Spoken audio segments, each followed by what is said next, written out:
Hi everyone, we're here at the World Transformed Festival in Hume, so round the corner from where we're set up.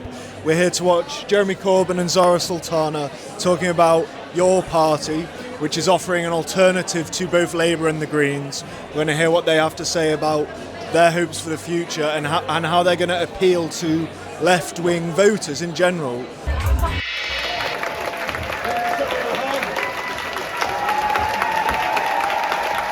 So Jeremy, we just heard you speak before. Really charismatic. You've not lost it.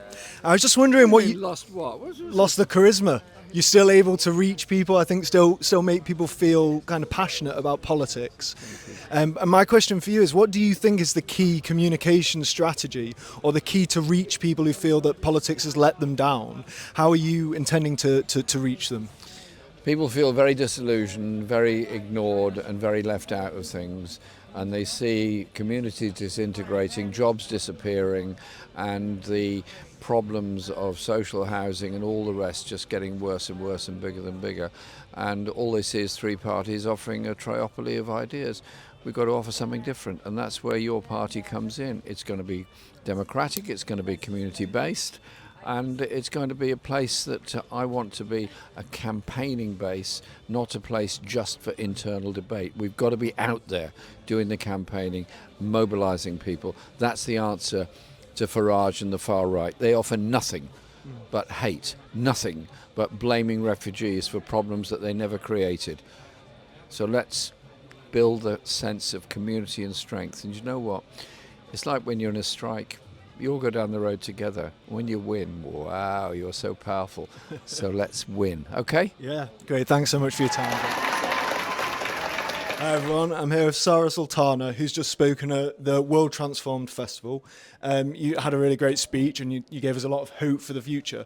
But we want to know specifically regarding Manchester, what kind of hope can you give to Northerners who feel left behind by politics, they feel that politicians don't speak for them? What can you say to them that gives them hope again?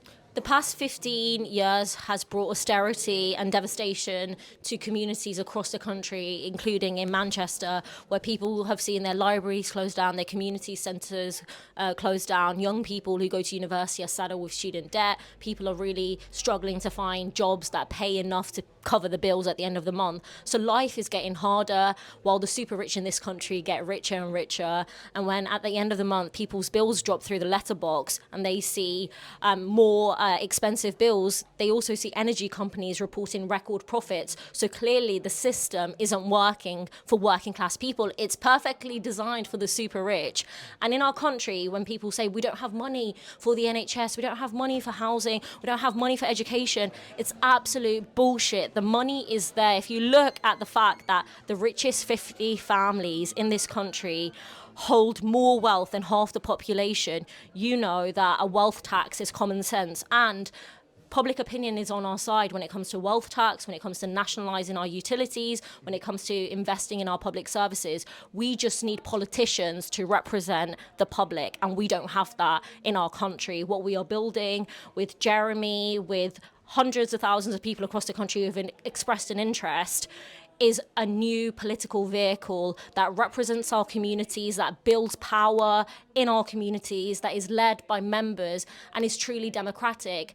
A lot of MPs get away with not representing their constituents, and they see it as a job for life. We're here to shift the balance. It's not about MPs, it's about the grassroots, and we have to have real socialist change in our country. Yeah, and on that point about other MPs in Parliament, what happens when you start talking about wealth tax and things like that? What are the kind of conversations you're having? And do you also feel let down by other MPs? I feel completely let down. I was politicised when MPs decided to triple tuition fees.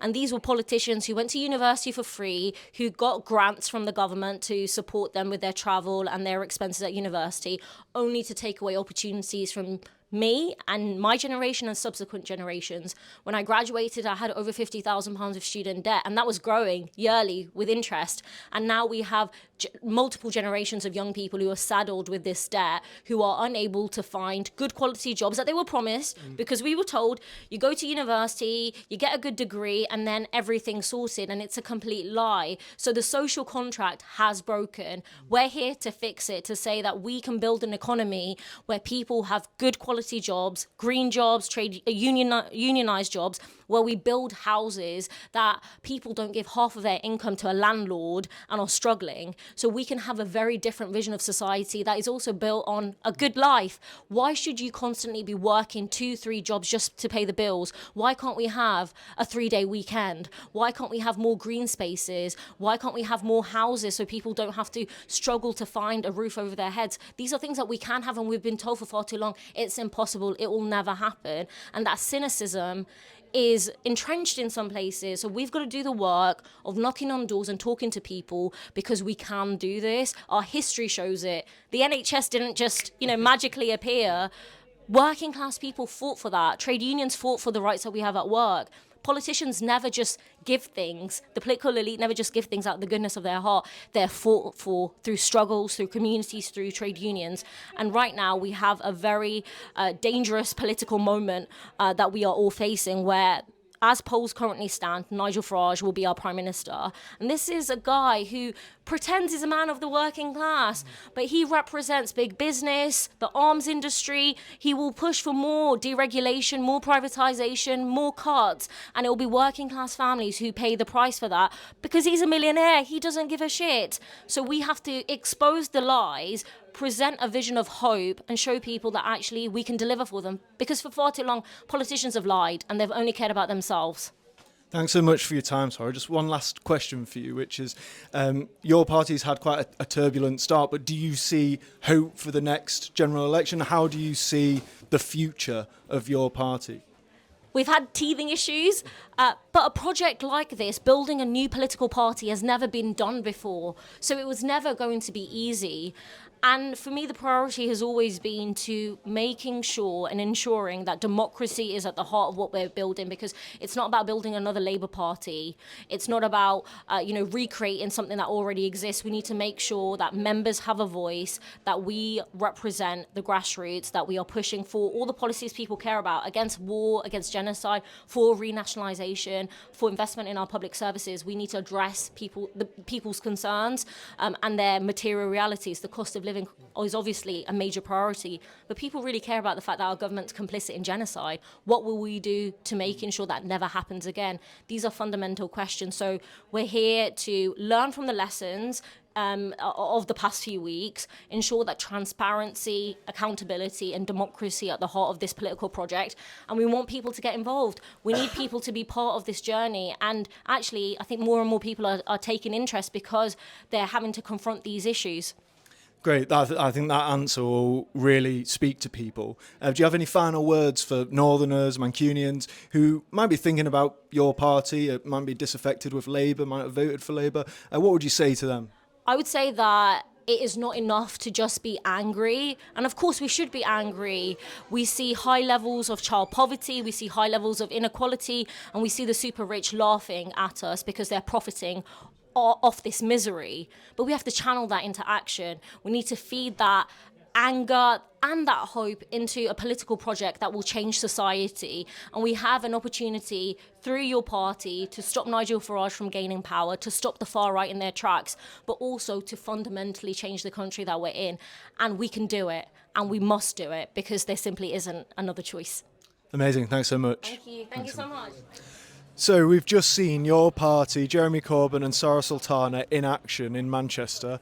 The differences between them and the Green Party in terms of policies were not that clear, but in terms of togetherness and optimism, the Green Party conference seemed to offer a lot more in terms of the hope for the future, whereas there was a lot more trepidation, a lot more looking at how we build and how we start to gather momentum from your party.